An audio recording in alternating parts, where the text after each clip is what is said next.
99% of all statistics are made up. Well, I know that that statistic is probably made up, but it isn't to say that statistics or numbers aren't manipulated to give you a wrong perception of reality. Let me take the example of the Consumer Price Index. It says that the last 12 months, the percentage of inflation is 2.6% on all items. Now, all items doesn't mean things like the cost of education, the cost of healthcare, the cost of housing. You know, we're constantly in this rat race where you should save for your retirement. Only then you're allowed not to work. But you've got to make sure you put your money into these assets in order to hedge against this so-called 2% inflation.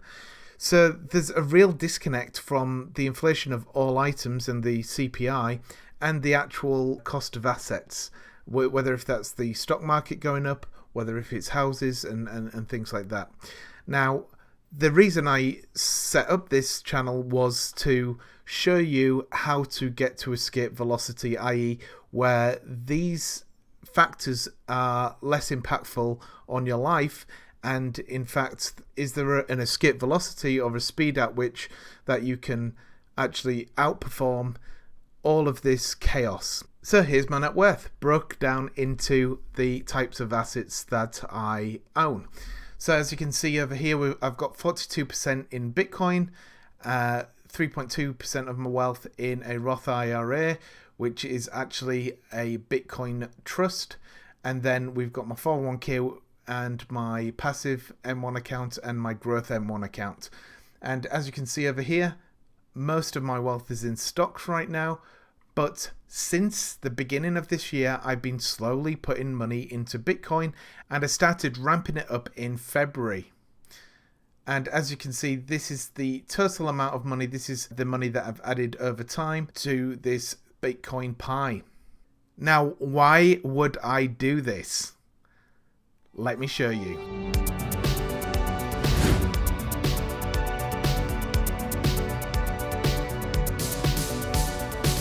This is the Bitcoin to US dollar price chart. Now, if you look over here, it doesn't even register on the pricing really. It's, you know, within the $100 price range. Obviously, back in 2012, it was worth cents. And as you can see over time, so these are called candles. These green ones means that it opened and closed higher in this 1 month period. So if you look at this one, you know, it started off at like about 2,700 and went up to about 4,000, and that was in 2017.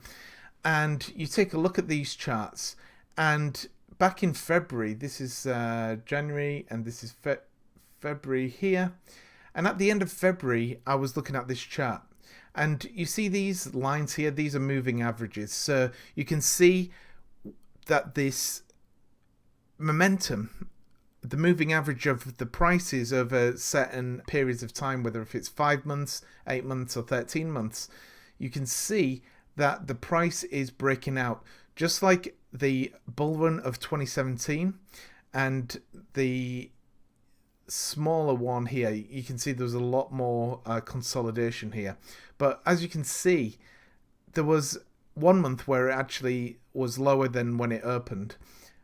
But if you look at these consecutive candles month to month, on a macro level, you see that the price is still going up right now. So there's momentum. And why is there momentum? Because if you look down in the volume of transactions, the volume is a lot lower. And that could mean a number of things. It could mean that there isn't as many people selling, or they want to sell at a higher price and therefore driving the price up. And the world of crypto is a lot different. I used to own cryptocurrency back in 2013 at a lot lower price, but I sold out not too long after because I thought the gains were great. But I understood the principles behind Bitcoin, but investing any amount of money this early in a cycle is a huge risk. You get to this stage in a cycle of an asset, and you see the volume going down, so the amount of buyers are getting lower, but the the amount of coin that people are buying is bigger. So these big institutional folks are coming in. And I thought, this is a bullish signal. I'm going to go in. So you take a look at some pricing models that have been highly accurate over time. So this is the actual Bitcoin price here. And then you have the different types of models that predict a price, and it has been fairly accurate over time. And this price is based on the stock to flow model, the amount of Bitcoin stock that's available. There's only ever going to be 21 million Bitcoins, and we know mathematically that there's only going to be 21 million, and we know mathematically when there's new Bitcoins minted, so we can understand the inflation of the asset. We also know when the Bitcoin rewards for mining halves, and it halves about every 4 years, and that causes bumps in the price. So that's actually happened over the previous 10 years since Bitcoin's inception.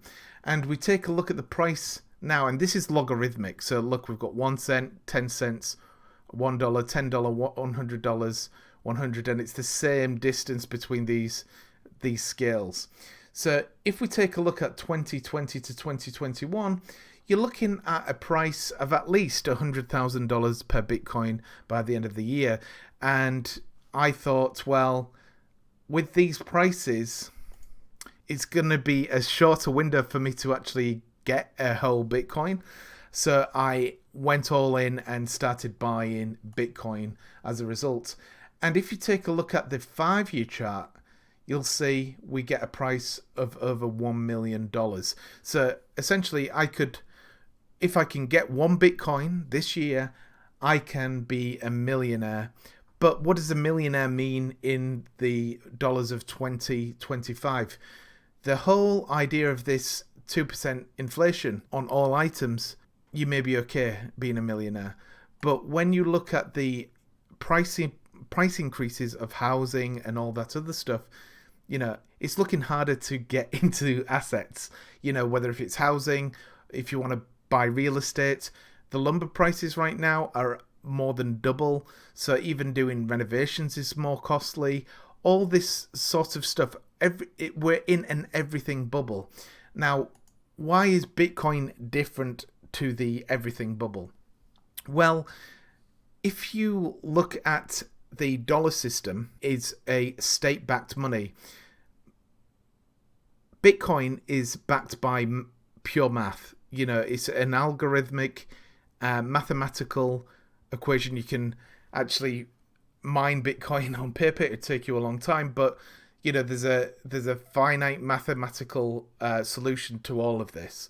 And when you're dealing with math, you're dealing with nature, and it's more of a natural form of money than political money.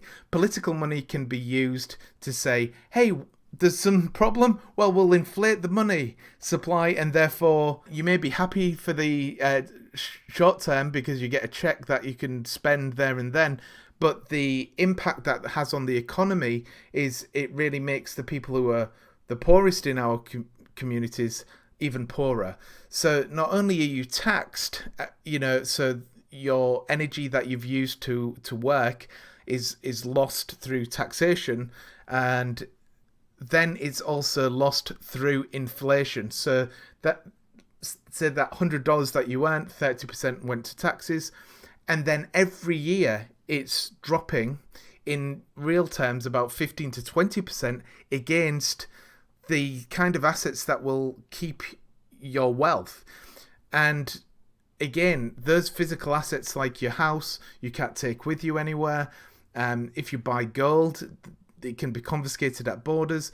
There's all these tricky things to do with assets that have a physicality to it. Whereas with Bitcoin, it's a digital asset, and you can hold the Bitcoin yourself. You can back it up. You can do it securely, and there's all these mechanisms where you're not holding it in a bank. With a bank run, with all these other currencies that inflating, you can say, if you're a business owner and you're doing business in another country and you've got $1 million or $100,000 in your bank account, maybe you're even a family and that's all your net worth, that's all your savings, you've saved up $100,000.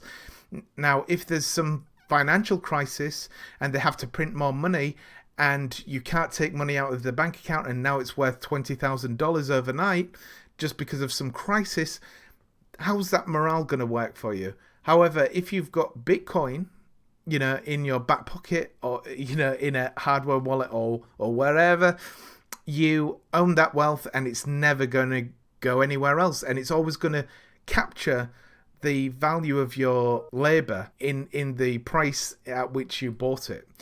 In that way, Bitcoin is a superior asset to store value. And don't take it from me.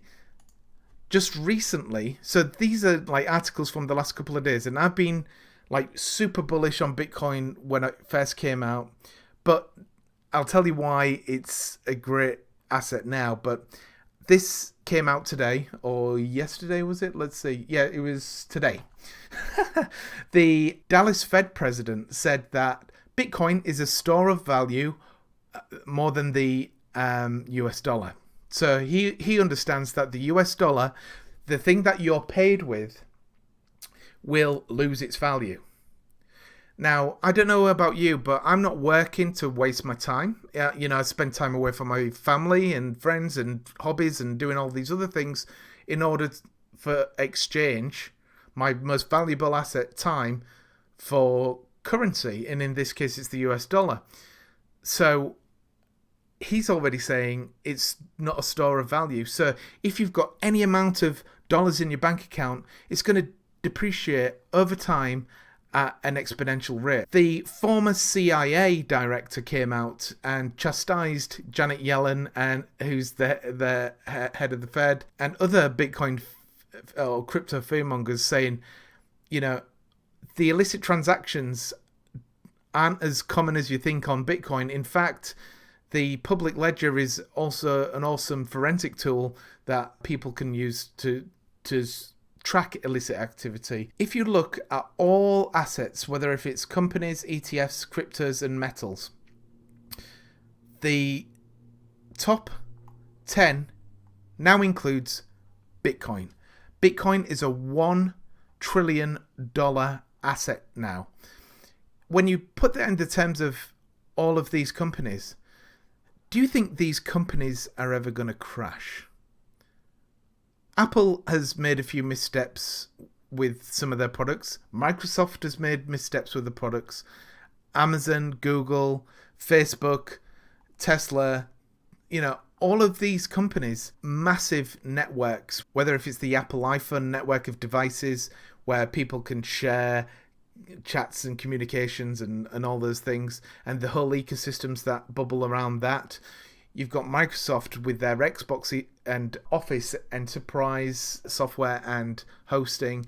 I don't even know what this Saudi America is, but it's one of those $1 trillion companies, and they don't look like they're losing any wealth. We've got Amazon and the ecosystem that they create, whether if it's the Echo services, the Amazon Web Services, or the retail infrastructure, and now also their food chains, whether if it's Amazon Fresh or Whole Foods. Anything with a market cap of this size would require so much money to move out of the asset. You mean a lot of people need to not believe in gold anymore, or Apple anymore, or Microsoft anymore, or Amazon anymore, or Alphabet, Google anymore. Silver, Bitcoin. Bitcoin is one of those names now. It's far less riskier today to invest into Bitcoin than it was to invest in Bitcoin back in 2013. It was far riskier back then because, just like what you see with Dogecoin right now, that the price has gone up to the moon.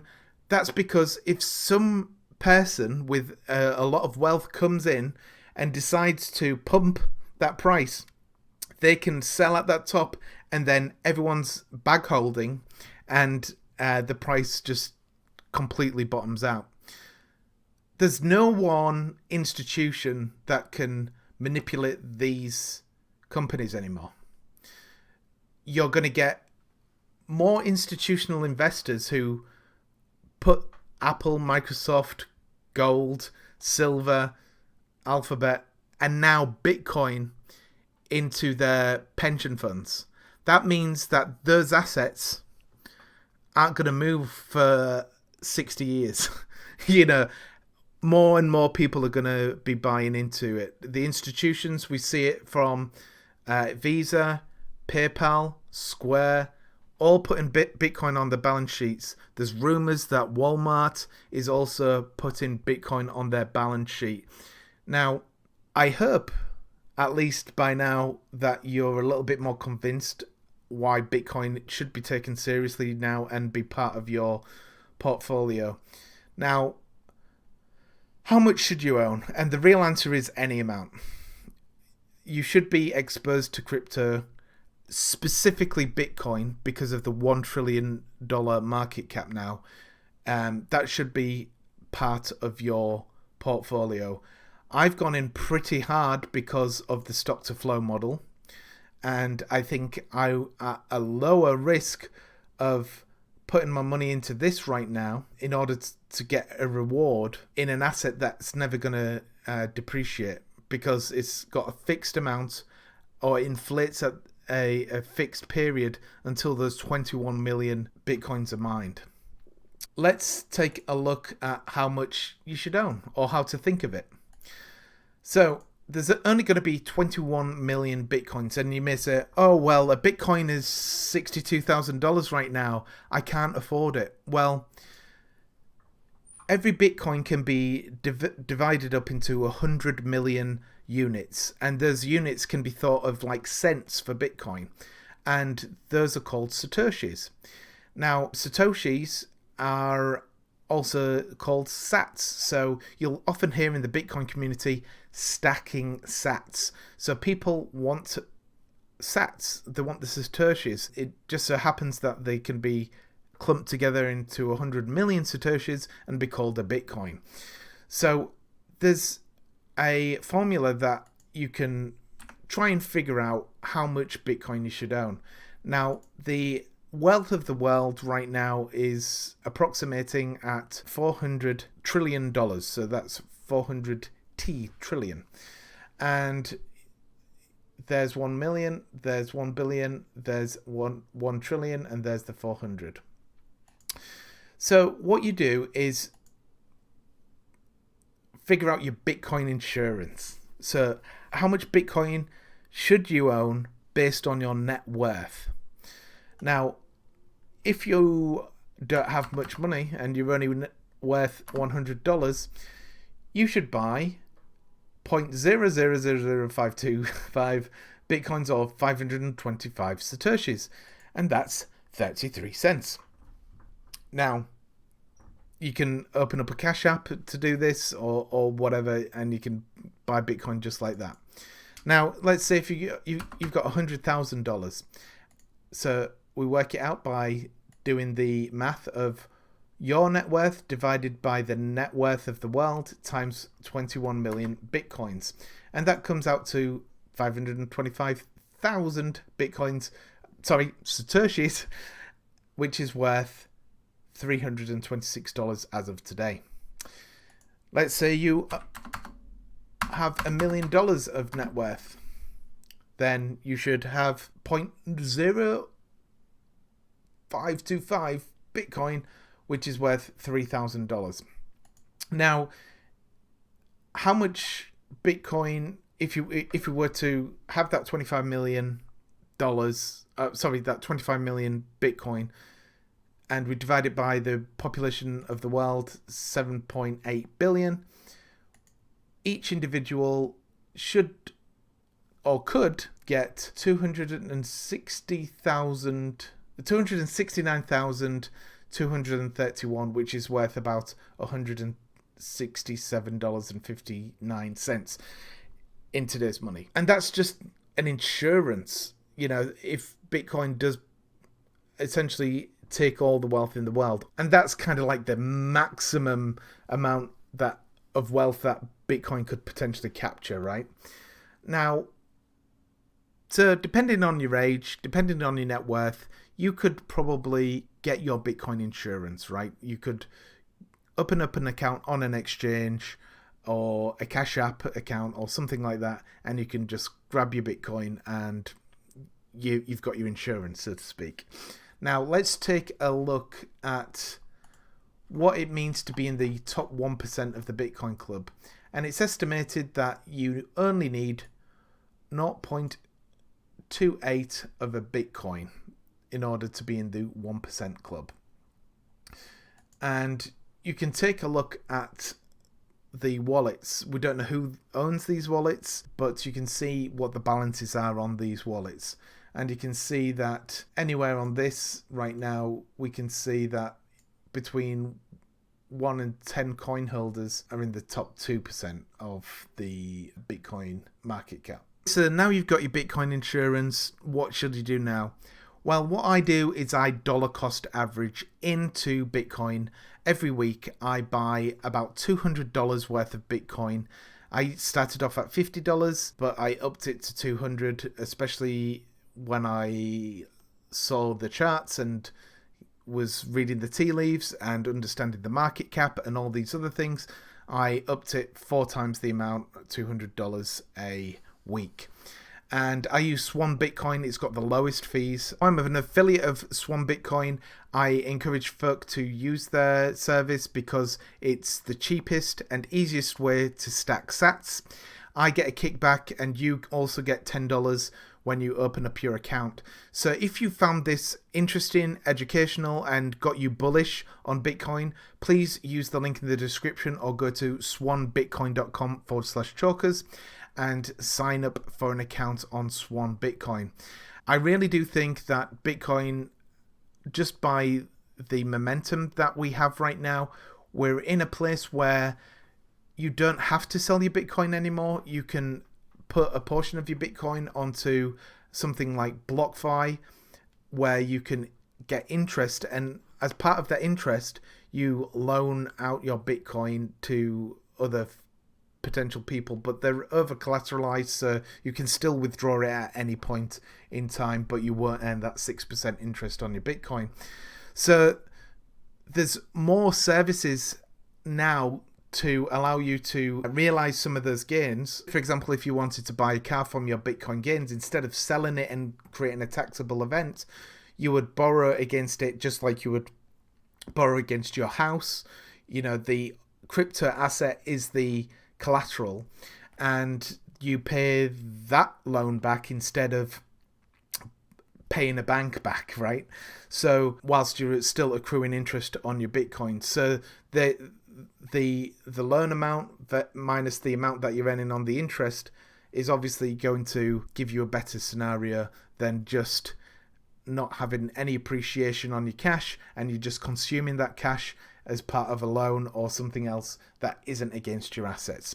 So I think that's another reason why we're not seeing any dips anymore, because before there was no services like that around 2017 or 2014. There definitely wasn't, but now we've got all these financial institutions that are on board where you can collateralize your Bitcoin and those gains don't have to be taxed because you're not selling it, you're borrowing against it. So I think that's another reason why we're not going to see these corrections as volatile as before. As you can see here, this really went down. This just did a gradual dip. I don't know if that's going to be the case with this one, but as for now, all the indicators show, and this is not financial advice, but with the stock to flow model, the bullish sentiment, the positive news from the Fed and ex-CIA directors, things are looking pretty good for Bitcoin, and there are going to be more and more institutions coming on board. There's going to be ETFs, so people are going to be able to participate in the Roth IRAs. It's going to make it easier for Fidelity and all these other retirement firms be able to invest in Bitcoin as an asset class. And when there's only 21 million around, then there's always going to be sellers if the price is right. And from what I've seen, half of the Bitcoins that have already been mined are held by institutions or long-time holders. And there's about 3 million coins that are liquid right now that people are buying and selling. So that 21 million is actually a lot smaller in percentage into trying to get a hold of Bitcoin. Now, if you like this video, please give it a thumbs up. And if you're interested in buying Bitcoin, it helps the channel out, it helps you out. You get free $10. And if that goes 10x in the next 10 years, that's, $100. If it goes up 100x, that's $1,000 for you. You're welcome.